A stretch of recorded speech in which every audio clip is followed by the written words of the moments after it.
Olá pessoal, tudo bem? Seja bem-vindo aqui ao canal. E no vídeo de hoje nós vamos conversar um pouquinho a respeito do Amazon EC2, tá bom? Eu espero te dar todo o embasamento inicial necessário para que você consiga aprender a criar suas primeiras instâncias com total segurança na AWS, tá bom? Então toda essa aula vai ser um guia bem prático, tá bom? Mas que você vai ter realmente o embasamento necessário para que você saiba aquilo que você está fazendo, tá? E começar a tocar seus primeiros projetos na plataforma da AWS, beleza? Bom, mas antes da gente começar a falar um pouquinho sobre o Amazon EC2, para quem não me conhece, meu nome é Alex, tá bom? Atualmente eu trabalho com arquitetura e gestão de aplicações em nuvem, tá? Também trabalho com infraestrutura web, né? Com foco em e-commerce, beleza? Aqui na tela você vê um pouquinho das minhas habilidades, tá? E mais abaixo, como eu trabalho, né? Atualmente eu trabalho com consultoria e suporte, tá?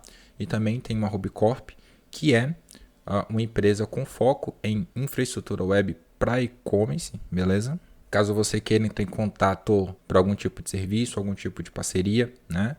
Pode entrar em contato comigo através de algum desses canais, beleza? Bom, vamos lá. Quem é o público-alvo, né? Para quem se destina a esse guia, né? Essa aula. Todo o conteúdo que eu for passar aqui, pessoal, ele se destina a você que é estudante, a você que é iniciante, a você que não entende nada do Amazon EC2, beleza? É para você que realmente quer aprender agora como criar sua primeira instância, o que você deve fazer, o que você não deve fazer, para que você realmente saiba aquilo que você está fazendo, tá bom? Pois diferente de um provedor tradicional, onde você apenas contrata a sua VPS, o seu servidor e recebe seus dados prontos, né, o seu IP, usuário e senha, quando se trata nuvem é um pouco diferente, tá? Existe todo um contexto antes de você realmente lançar a sua instância, o seu servidor virtual, tá? E é justamente isso que você vai aprender nesse guia, nessa aula, beleza? Bom, o que é o Amazon EC2? O Amazon EC2 ele é um serviço da AWS que nos fornece capacidade de computação em nuvem, tá bom? Totalmente escalável, ou seja, nós podemos criar instâncias que são servidores virtuais, tá? Com recursos escaláveis. Nós podemos personalizar aquilo que a gente está lançando, aquilo que a gente está criando, beleza? Quando nós falamos de AWS, né, e quando nós nos referimos a servidores, nós chamamos eles de instâncias, que são servidores virtuais, tá? Mas apenas na AWS nós chamamos de instâncias. Nós também podemos executar diferentes tipos de instâncias, ou seja, instâncias que possuem nomenclaturas e famílias diferentes e mesmo que elas tenham a mesma quantidade de CPU e memória RAM, elas vão ter diferentes tipos de performance, tá bom? E com isso nós temos uma liberdade um pouco maior de criar instâncias que mais se alinham com o nosso objetivo. Por exemplo, eu quero criar uma instância aqui para minha empresa, né, onde nós vamos colocar lá uma SQL, tá? Um servidor de banco de dados. Então nós vamos ter instâncias específicas que mais se adequam, que mais se alinham com o propósito de um banco de dados, tá bom? Como também de um web server, né? Como também um servidor para backups, tá? Você tem servidores específicos, você encontra famílias de instâncias específicas para sua finalidade, tá bom? Aqui no site oficial da AWS você encontra, né, os modelos, os tipos de instâncias, tá? E elas têm algumas categorias, né? Instâncias otimizadas para computação, instâncias otimizadas para memória, instâncias otimizadas para armazenamento, tá? Instância de computação acelerada do Linux, que são instâncias que têm placa de vídeo, tá? GPU, né? E aí, por exemplo, eu quero saber quais tipos de instâncias se qualificam para o uso geral, né? O que são uso geral? Eu clico aqui na opção, né? E a AWS me fala que as instâncias que estão nesse conjunto, né, de uso geral, ela fornece para a gente o equilíbrio entre recursos de computação, memória e rede, tá? E nós podemos utilizar elas para mais diversas variedades de workloads, né? Aqui ele fala um pouquinho para que elas são ideais, né? Banco de dados de pequeno porte, né? Pequeno e médio porte, tarefa de processamento de dados, né? Que requer um pouquinho de memória, né? Frotas de cache, servidor de back-end, né? Microsoft SharePoint, computação em cluster. Isso as instâncias M5 e M5A, né? São famílias, né, de instâncias. Então, para cada família você tem aqui algumas opções diferentes, né? A finalidade, por exemplo, a M5ZN, né? Ela pode ser um pouquinho legal para jogos, né? Computação em alta performance, modelagem de simulação. É bem importante que você entenda os tipos de propósitos, tá? Para que você realmente configure o tipo de instância específica para aquilo que você está querendo, tá? Olha só, a M6i, ela pode ser utilizada bastante para servidores de aplicações e aplicações web, microserviços, né, computação em alta performance, desenvolvimento de aplicações, né? As tradicionais aí T2 e T3, né? Sites, aplicações web, elas são um pouquinho mais baratas, né? Repositório de código, ambiente de dev, né? Criação, teste e preparação, microserviços também, né? Então é importante que vocês entendam os tipos, né, de instâncias e os seus propósitos, tá? Eu tenho aqui otimizadas para computação, que são instâncias aí com alto poder de processamento. São instâncias que possuem processadores realmente muito potentes, muito rápido. E aqui a AWS fala, por exemplo, as instâncias de família C5, né, e C5N, né, são ideais para os cenários onde você tem workload de processamento em lote. Transcodificação de mídia, né, servidores web de alta performance. Então, por exemplo, você tem uma aplicação de alto tráfego, né, que precisa que realmente o web server tenha ali uma capacidade muito grande de processar milhares e milhões de requisições, né? Talvez essa família aqui mais se ajusta ao objetivo, tá? E por aí vai. Nós temos por último aqui, só para não ficar tão grande, né, instâncias otimizadas para memória. Então aqui nós temos algumas famílias que geralmente a gente utiliza esses modelos aqui, né, de famílias para projetos de banco de dados, né, para projetos de armazenamento em cache, com heads ou main cache e por aí vai, tá bom? Tendo todo esse contexto aqui pressuposto, onde você realmente, antes de você configurar a sua instância, você tem que definir qual que é o seu objetivo, né? É importante que você entenda cada tipo aqui de família e os propósitos gerais, os propósitos de cada família, de cada instância, tá bom? Se você vai lançar um projeto e você não entende ou não tem ideia do tanto que aquele projeto vai exigir de recurso, né, computacional, você pode trabalhar com propósito geral, beleza? Que são todas essas famílias aqui que ele acaba listando aqui para você. Um outro ponto bem importante, antes de você realmente lançar as suas instâncias na AWS, antes de você propriamente dito começar a trabalhar, né, é que você entenda o conceito de responsabilidade compartilhada, né? O que seria isso? Quando você trabalha com nuvem, né? Quando você lança os seus serviços na nuvem, para cada tipo de serviço existe um nível de responsabilidade. Existe aquilo que vai ser da sua responsabilidade e existe aquilo que é da responsabilidade da própria AWS.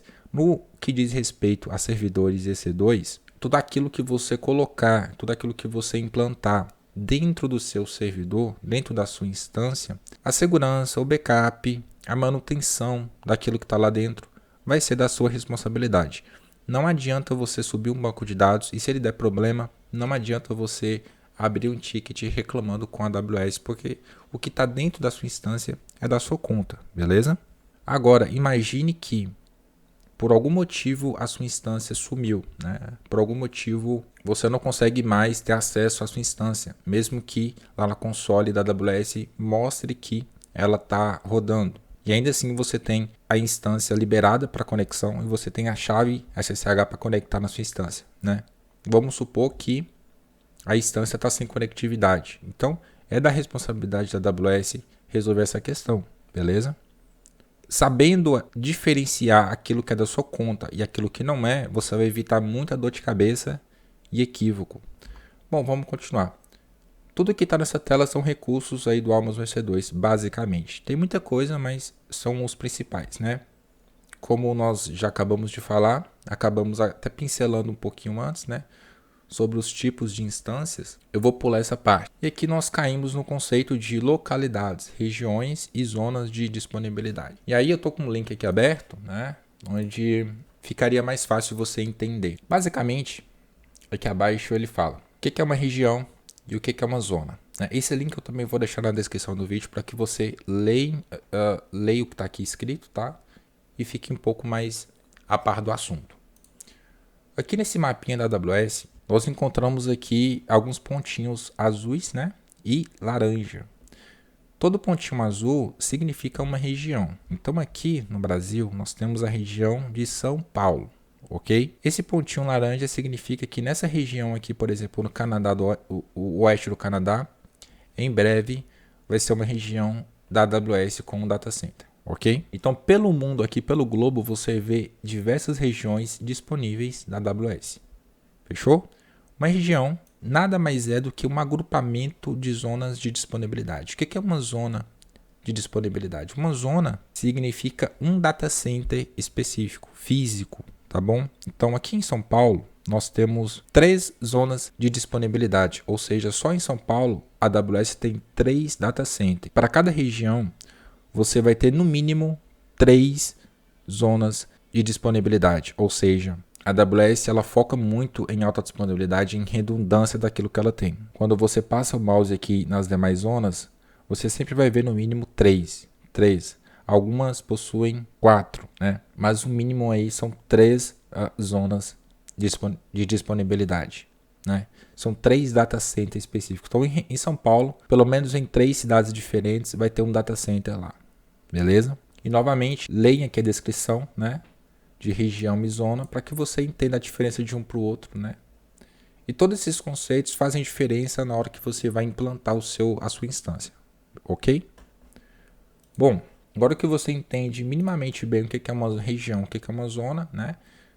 Um outro recurso do Amazon EC2 é o Amazon IBS, né? Que é um disco, que é um volume de armazenamento que, por default, já é anexado na sua instância. Nós podemos criar instâncias com vários volumes EBS, definir tamanhos específicos para ele, definir também um pouquinho da questão de performance, os IOPS, né? Fazer snapshot, fazer backup só do disco, você pode fazer bastante coisa com o seu volume EBS. Outros recursos bem interessantes é o conceito de AMI e Marketplace. O que é o AMI? É uma imagem virtual de uma instância. Você pode criar instâncias a partir de uma imagem pré-pronta, né?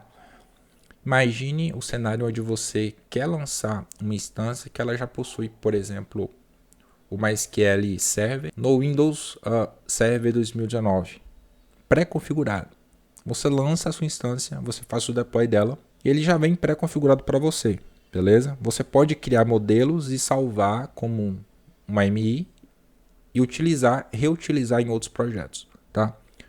Já o Marketplace é como se fosse uma loja com várias AMI para diversos tipos de aplicações diferentes. Você tem lá a AMI para WordPress, a AMI para lojas Magento, para diversos tipos de aplicações. Algumas são gratuitas, outras você vai pagar, tá? Você paga pelo tempo que você vai utilizar. Quando você vai lançar a sua instância, você pode pesquisar modelos de AMI no Marketplace. Você também vai ver isso quando nós estivermos configurando a nossa instância, tá? Mas é bem tranquilo. Bom, VPC. O que é VPC? Eu vou abrir aqui o link novamente. VPC nada mais é do que uma rede virtual privada, né? Por default, sempre que você configurar a sua instância, ela vai estar anexada a uma VPC. Pelo menos a VPC default que a AWS cria na sua conta. Futuramente nós vamos criar aulas específicas de como criar VPC personalizada, tá bom? Mas imagine o cenário, né? Nós vamos configurar a nossa instância do MySQL em São Paulo, tá bom? Então, São Paulo, nós temos uma região, né? Imagine que região 1 é a região de São Paulo. E aí nós temos aqui uma VPC em uma zona de disponibilidade, né? Que é a Z1. Então, na Z1, nós colocamos aqui 2 instâncias. Tá em um data center essa VPC. E um VPC 2, né, em um outro data center. E aí nós podemos abrir canais de comunicação entre elas ou fazer com que a VPC AZ2 ela não esteja acessível para o público, né? Você não consegue acessar essa rede pela internet e só quem está na rede da Z1 aqui consegue se conectar nessa VPC, né? Você tem várias possibilidades aí diferentes, mas dentro da sua VPC é onde você realmente configura aqui tudo que você precisa, ou melhor dizendo, você configura toda a topologia de rede para a sua infra na web. Se você vai lançar apenas uma instância, mais nada, você não tem que preocupar com isso, tá? Mas quando nós trabalhamos com empresas que têm uma larga escala de instâncias, vários serviços, várias aplicações, não tem jeito, a gente tem que arquitetar toda a topologia de rede para que tudo aquilo que a gente implantar na nuvem realmente seja implantado de modo seguro e correto, tá? Bom, vamos voltar aqui novamente à apresentação, né? Nós temos recursos aqui de IPv4 público e privado, Elastic IP, né? Primeiramente, o que é um IPv4 público e privado? Quando você lança a sua instância, né? Por default, a AWS te atribui um IPv4 público e um IPv4 privado, tá? O IPv4 público é um IP que realmente é público, né? IPv4, só que ele não é seu, né? Se você interromper a sua instância e religar ela novamente, você vai perder esse IPv4 público e ele vai ser trocado por outro. Já o IPv4 privado para sua instância, seu IP privado, ele não muda, tá? Então, enquanto você tem aquela instância, você tem aquele IPv4 privado fixo, ok? Já o Elastic IP é quando você quer reservar um IPv4 público, anexar a uma instância e aí mesmo que você desligue e religue novamente a sua instância, o IPv4 dela ele não muda, ele é fixo, tá bom? E aí você não perde o seu endereçamento IPv4, ok? Já o Security Group nada mais é do que um firewall na web. Então, através dele, você consegue criar regras de acesso à sua instância. Você pode liberar ou bloquear acesso ao MySQL, acesso SSH, acesso, por exemplo, à porta 80, né, do web server, a 443. Você tem esse controle. É um firewall na camada de nuvem, ok? Então, basicamente, esses aqui são os principais recursos que você encontra no Amazon EC2. A gente vai ver um pouquinho sobre cada um do que está aqui, já colocando a mão na massa em um hands-on. E é isso que nós vamos fazer agora. Vamos lá. Bom, pessoal, vamos dar continuidade aqui à nossa aula, né? Assim que você logar aqui na sua console da AWS, provavelmente você vai ver de cara aqui a sua tela exatamente como a minha, tá? Apesar que a AWS lançou agora uma nova página inicial, tá? Que eu posso alternar para essa nova página inicial. Eu achei ela bem otimizada, bem interessante. Eu vou clicar nesse botão aqui, alternar agora, né? Ele traz aqui para mim bem legalzinho, né? A console aqui inicial, uma espécie de widget, né?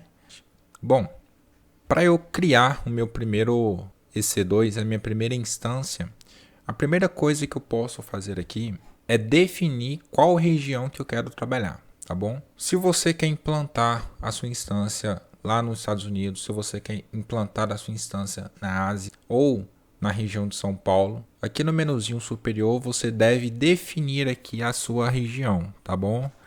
Então, por exemplo, eu estou nesse momento aqui na região de São Paulo, então tudo que eu implantar aqui, tá? Exceto os serviços que são de nível global, por exemplo, o Route 53, que é o serviço de DNS, realmente não tem como você colocar ele em uma região, porque é algo global, tá? O CDN também é um CloudFront, né? Mas ok, eu defino a minha região, tá? Clico na minha região e defino ela. Se eu quiser mudar, por exemplo, para Ohio, lá no leste dos Estados Unidos, né? Eu defino aqui a minha região. E agora eu lanço o serviço que eu quero implantar, tá? Se porventura você implantar alguma instância, algum serviço aqui em Ohio e você mudar de região, você não vai encontrar os serviços que você implantou lá aqui na console, tá? O pessoal acaba assustando. Algumas das vezes eles implantam um EC2, tá? E muda de região quando logo novamente não encontra o EC2 e acaba achando que o servidor sumiu, né? Que a instância foi deletada ou que a AWS está com algum problema. E não, é só o fato dele ter se enganado aqui com a região, tá? Eu vou implantar o meu EC2 na região de São Paulo, tá bom? Aqui na barra de pesquisa é onde você pode pesquisar por serviços, features e bastante recursos sobre a AWS, tá? Aqui eu digito apenas EC2, tá? Ele filtra aqui para mim tudo que envolve EC2, tá? E aqui, de primeira mão, ele traz aqui o serviço EC2, tá? Eu vou clicar nesse serviço, ele recarrega aqui para mim em uma nova tela. Inclusive, eu tenho aqui uma instância em execução, tá? Vou voltar aqui atrás. E para eu lançar essa minha primeira instância, o meu EC2, eu clico aqui nesse botão laranja, executar instância e executar instância novamente, tá? Ele traz você para uma nova janela, onde você vai passar por 7 passos aqui para poder finalmente lançar, né? Criar a sua instância EC2. É totalmente diferente de qualquer coisa que vocês puderam ver anteriormente, né? Em um servidor tradicional, em um data center tradicional, onde você apenas escolhe o seu servidor, paga e recebe os dados de acesso. Aqui não, aqui você tem toda uma configuração, todo um processo antes de você lançar, antes de você deployar a sua instância, tá? Então, o primeiro passo aqui é onde nós definimos, selecionamos a nossa AMI, que é a imagem da nossa instância, tá bom? Como nós vimos no slide, a nossa AMI é uma imagem de um sistema operacional para que a gente execute, tá?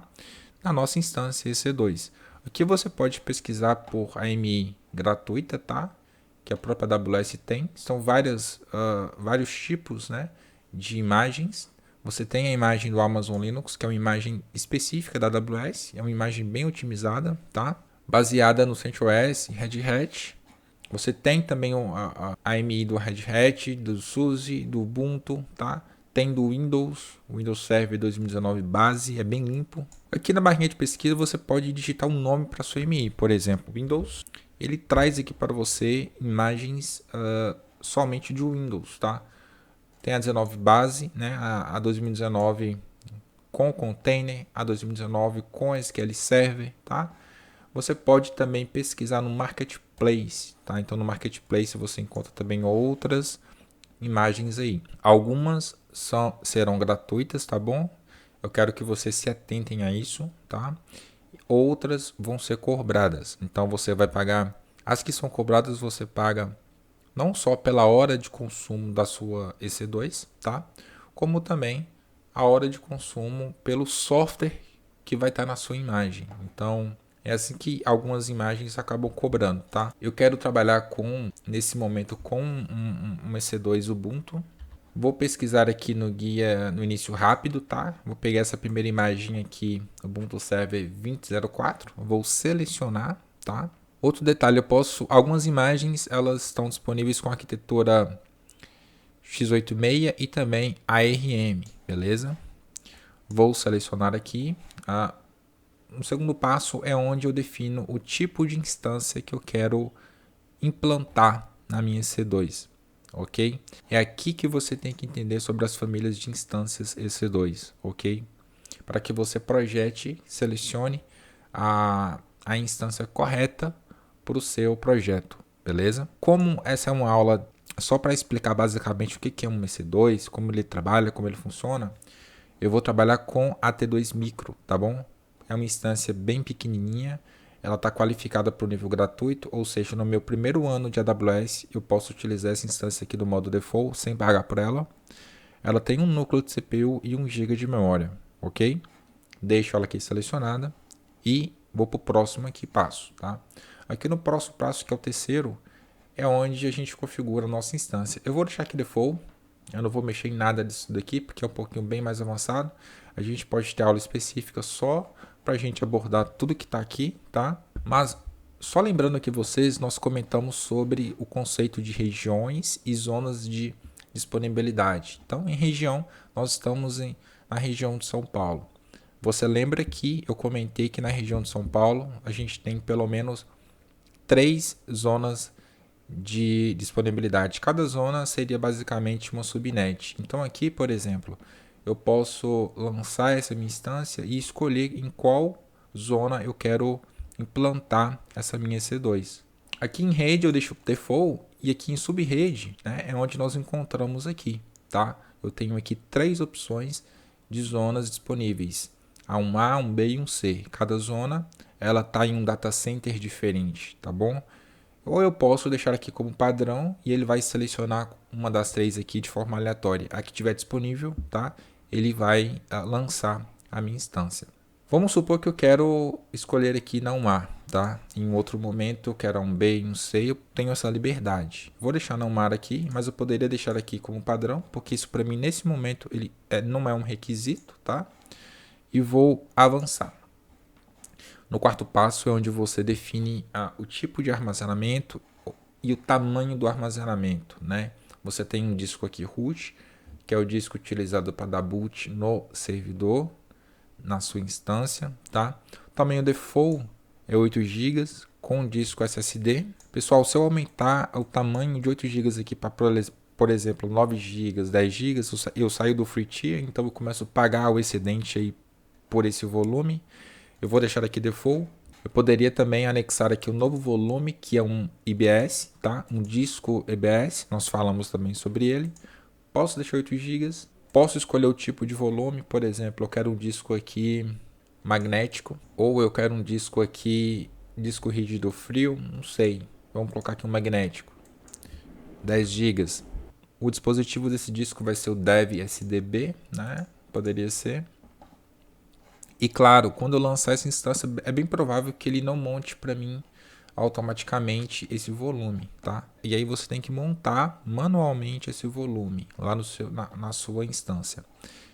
Eu vou marcar essa caixinha aqui para ele poder excluir no encerramento. Então, quando eu encerrar, remover essa minha instância, ele também remove esse disco. No cenário onde você não quer perder o conteúdo que está no seu disco, você desmarca essa caixinha. Então, quando você remove a sua instância, a AWS preserva o seu disco, tá? Mas na verdade eu não vou lançar esse segundo disco aqui não, beleza? Não é o foco dessa aula. É só para demonstrar para vocês que é possível já colocar volumes aqui de antemão, né? No ato do lançamento da sua instância, ok? Vou para o próximo aqui. Aqui é onde nós podemos adicionar tag na nossa instância. Por exemplo, isso é bem utilizado quando a gente trabalha com um parque muito grande, né, um workload muito grande de instâncias, de serviços na AWS. Algumas empresas têm centenas de instâncias, centenas de recursos, e para você identificar, né, cada um deles e organizar também aquilo que você tem, você acaba trabalhando com o conceito de tags. Nesse momento não é interessante para a gente, não tem por que eu me preocupar com isso nesse momento, né? Eu vou avançar. Vou remover aqui e vou avançar. Aqui é onde nós configuramos o nosso Security Group, que é o nosso firewall na camada web, tá? Aqui você pode criar um novo grupo ou selecionar um grupo que você já configurou previamente. Eu quero configurar um novo, ou seja, criar um novo grupo. Eu vou colocar aqui um nome para ele de laboratório, ok? E aqui abaixo é onde você configura as regras de acesso à sua instância, tá bom? Ele já configurou aqui para mim o acesso na porta 22, ou seja, para eu poder acessar via SSH, tá? A origem aqui é onde está o segredo, ok? Porque na origem você pode liberar o acesso para quem está na internet, ou seja, para qualquer lugar. Se você está na China, se você está no Brasil, se você está no Canadá, todo mundo aqui vai conseguir tentar, pelo menos, né, se conectar com a sua instância EC2, ok? Você pode filtrar aqui, por exemplo, para o meu IP. Então, somente o meu IP aqui, ou o range do meu IP da minha rede, vai conseguir se conectar. Então, por exemplo, você está subindo uma instância que vai utilizar em um projeto da sua empresa. É interessante que você coloque aqui uma origem personalizada. E aqui você coloca o CDR, né, ou a faixa lá de range de IP da sua empresa, tá bom? Tá ok? E aí somente quem está nesse range ou na sua rede aí local vai conseguir se conectar. Nesse momento eu vou deixar aqui para qualquer lugar, não tem problema. Ele gera aqui para mim esse aviso falando que regras com origem 000/0, né, permite que qualquer tipo de IP acesse a sua instância. Claro que para acessar vai ter que ter a chave SSH, né? E aí eu posso, por exemplo, também habilitar aqui uma nova regra, né? Aqui eu escolho que tipo de protocolo eu quero habilitar. Eu posso habilitar o HTTP, que o default é a porta 80, né? Para qualquer lugar, faz sentido que seja para a internet. Caso seja uma intranet, você pode liberar também para o range aqui de IP, né? Eu vou deixar aqui para qualquer lugar. Eu posso adicionar regras aqui TCP personalizada. Tem aqui bem no inicinho, né? Regra personalizada de TCP ou DP. E aí eu posso escolher a porta, por exemplo, a minha app ela está exposta na porta 3000, né? Então defino a porta aqui, seleciono a origem, né, e crio. Eu vou deixar essas duas aqui por enquanto, tá? E vou verificar e ativar. Aqui o último passo aqui ele traz para você um review, né, de tudo que você está configurando na sua instância, beleza? Se está tudo certo, você executa. Então aqui nesse momento ele já pede para você configurar a sua chave SSH. É através dessa chave que você consegue acessar a sua instância EC2, ok? Se você perder a sua chave, dá para recuperar, né? Tem vídeos aí no YouTube ensinando a recuperar. Futuramente eu pretendo gravar um vídeo também, mas para quem é iniciante é um processo delicado e vai ter que ralar um pouquinho a cabeça, ok? O que eu recomendo você fazer nesse momento, né? Se você nunca criou a sua EC2, você vai ter que criar um novo par de chaves, ok? Aqui você define um nome para sua chave SSH. Eu vou deixar como laboratório AWS, tá? É o nome da minha chave e vou fazer o download dela. Então, essa chave aqui eu vou guardar as 7 chaves também. Eu vou deixar ela aqui armazenada na pasta laboratório, né? Que eu já configurei aqui. E vou executar a minha instância. Bom, tudo ok. Ele fala aqui para mim que a minha instância ela está sendo iniciada, ok? Eu vou exibir instâncias, volto aqui para a console, e o status dela aqui está como pendente, ok? Essa primeira instância aqui que está em execução, eu vou até dar um nome aqui para ela e dar um nome aqui para essa nova instância aqui, laboratório, ok? Quando você lança a sua instância, ele gera para você um IPv4 público, tá? Um IPv4 privado e um DNS IPv4 público, ok? Por default, o IPv4 público e o DNS IPv4 público são endereços descartáveis, porque quando você interrompe a sua instância, quando você desliga a sua instância, quando você religa ela novamente, esse endereço aqui muda, tá bom? Ele não é fixo. O único endereço fixo que nós temos aqui é o endereço IPv4 privado. O IPv4 privado é interessante porque, por exemplo, nesse momento aqui, eu estou com uma rede default da AWS, eu consigo me comunicar, né? Por exemplo, do servidor laboratório com a instância aqui antiga, através da rede privada, tá? Do endereço IPv4 privado, até porque eles estão na mesma rede, tá? E também não tem nenhum impedimento para que eles não se comuniquem, tá? Bom, a minha instância ela está inicializando, né? Eu acho que ela já iniciou, né? Eu tenho duas formas de me conectar com essa instância. A primeira delas é clicando aqui no botão conectar. E aqui eu posso me conectar com um web shell, uma espécie de shellzinho aqui via web, tá? Via navegador. O usuário default dessa imagem que nós implantamos se chama Ubuntu, tá? Você pode aqui no Google pesquisar por Users Default EC2. Ele traz aqui, deixa eu achar aqui o link correto onde ele mostra pra gente, deixa eu ver se é esse documento, acho que não. Com todos os usuários que nós temos de imagens EC2, tá? E o nome do usuário correto. Olha só, pessoal, eu achei um site aqui e ele traz aqui para mim alguns usuários default, por exemplo, o Amazon Linux, né? O usuário default se chama EC2 User. Então você conecta via SSH com esse usuário. O Ubuntu é o Ubuntu, o Debian geralmente é o admin. Red Hat Red Hat 6.4 user EC2 User. O 6.3 root, o Fedora, o CentOS. Imagens Bitnami é o Bitnami mesmo, né? E por aí vai. Esse link aqui eu vou deixar para vocês também na descrição do vídeo, ok? Bom, eu vou conectar. Ele abre aqui para mim um console web. E ok, então aqui eu já estou logado aqui no meu servidor, né? Eu tenho permissão sudo, né? E eu posso rodar comandos no meu servidor. Ok? O segundo passo, pessoal, é você se conectar via client SSH. E para isso você tem, por exemplo, o PUT, você tem várias ferramentas de acesso SSH. Eu gosto de utilizar o terminal de comando. É bom que vocês aprendam a fazer conexão via terminal de comando, tá bom? Principalmente se você está utilizando o Linux. Então você tem que saber, isso é um pré-requisito. aqui no Windows, eu tenho instalado aqui no meu Windows o GitHub, o pacote do GitHub, então eu tenho aqui o terminal, né?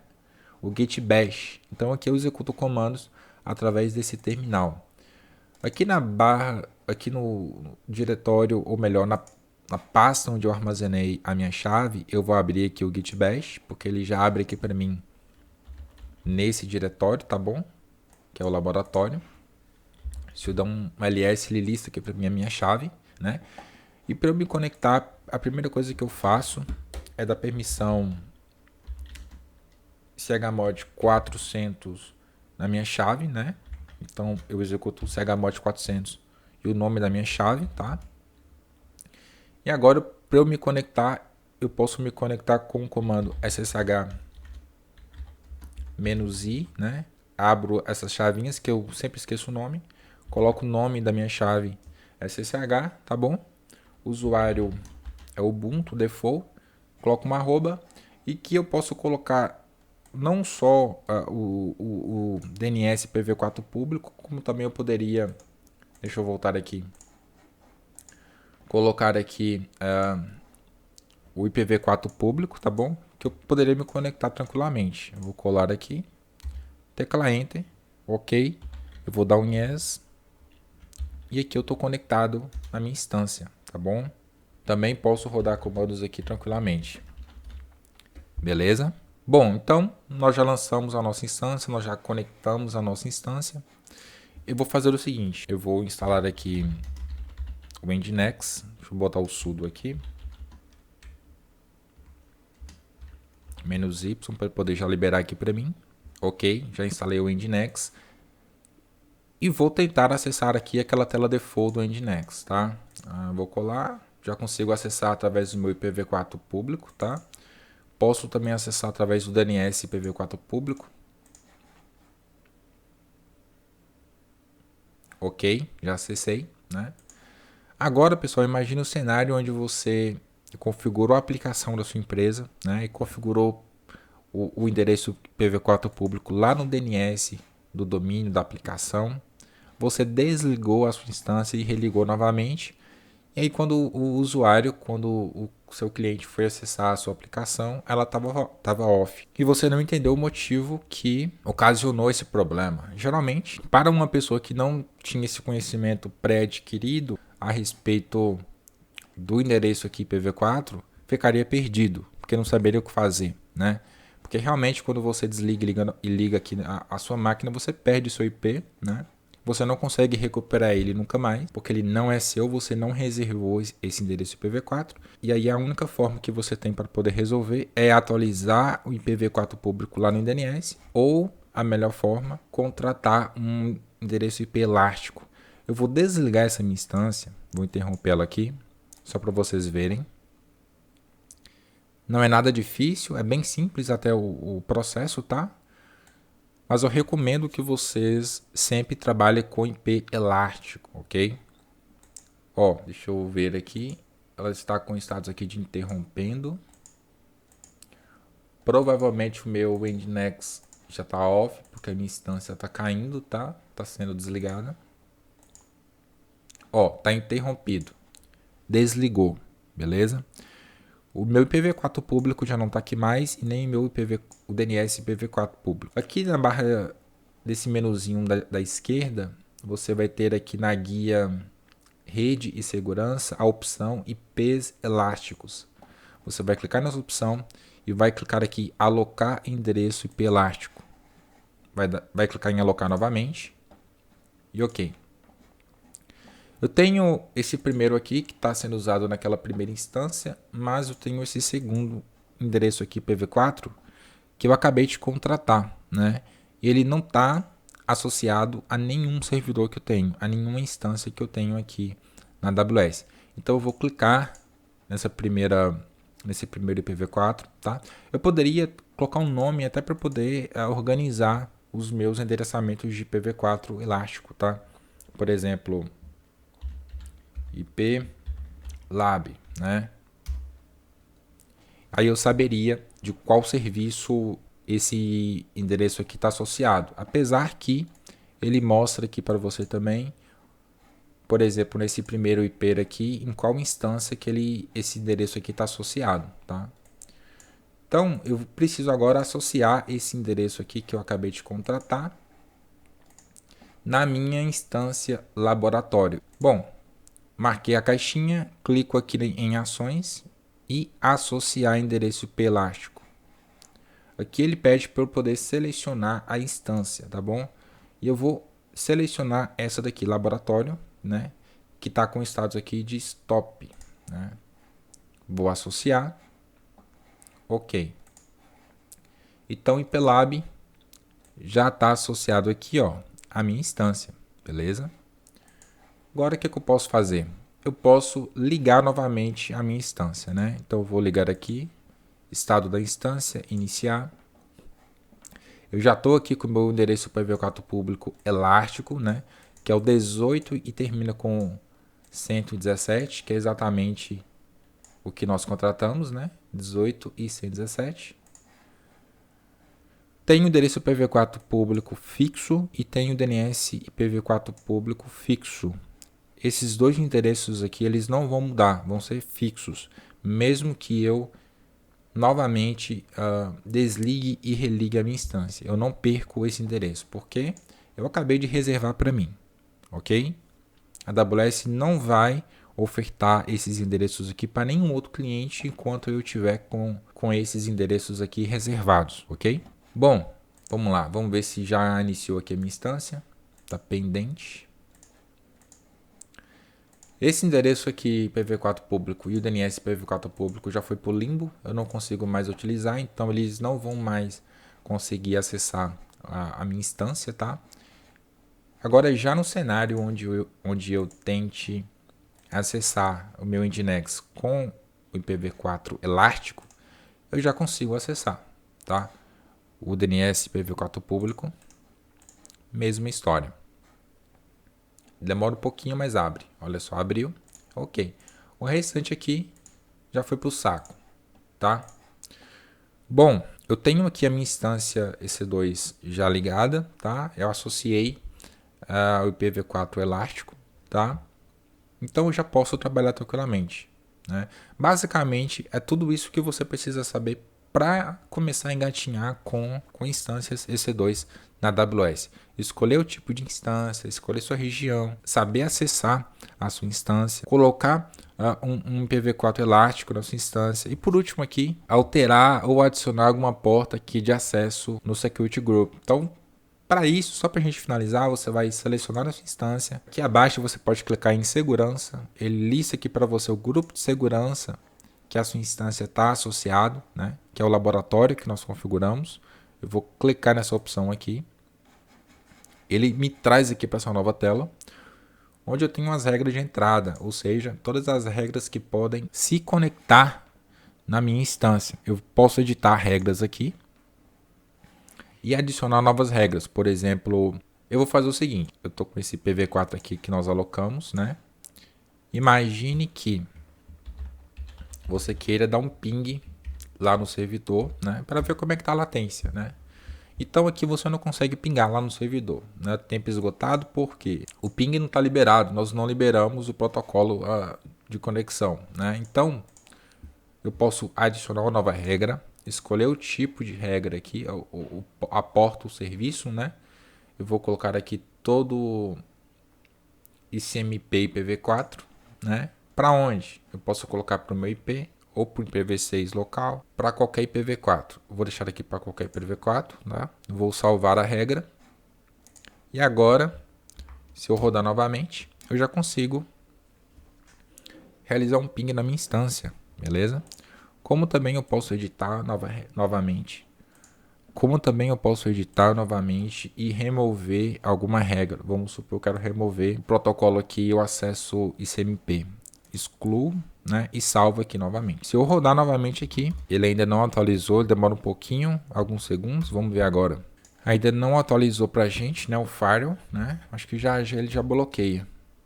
Olha só, pessoal, agora ele já atualizou aqui pra gente, então eu já não consigo mais também pingar na minha máquina, pingar na minha instância que está na AWS, tá bom? é isso.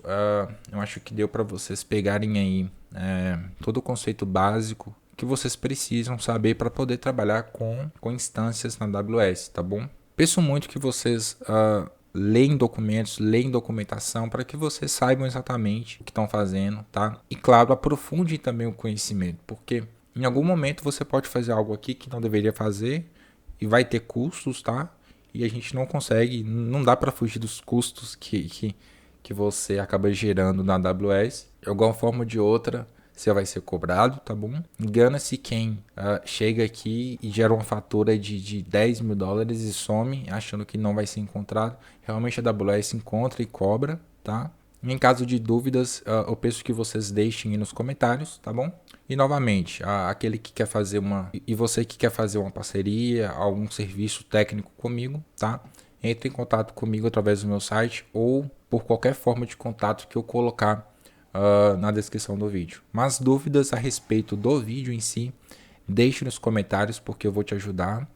E a sua dúvida ela pode ajudar qualquer outra pessoa que chegar nesse vídeo aqui e tiver a mesma dúvida que você. Beleza? Então é isso. Um grande abraço e até a próxima.